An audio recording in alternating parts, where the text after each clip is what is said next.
আমরা এবার শার্টের উপর কী করে পকেট রেখে সেলাই করতে হয় সেটা দেখাবো। প্রথমে উপরে ভাঁজের অংশটা সেলাই করে নেব।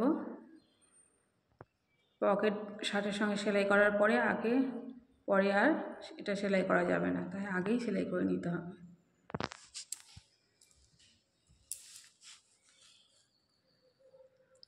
এবার সোজা করে রেখে পকেটটাকে চারিদিক 3 দিক দিয়ে সেলাই করতে হবে।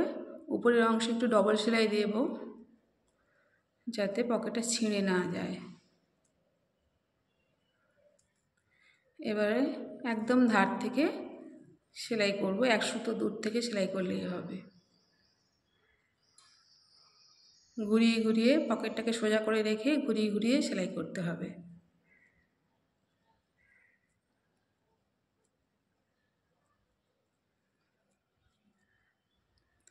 একটা বড়দের শার্টের ক্ষেত্রে আর্মহোল থেকে 2 ইঞ্চি উপরে আর বোতাম লাইন থেকেও প্রায় 2 ইঞ্চি উপরে দূরে পকেটটা বসাতে হয়।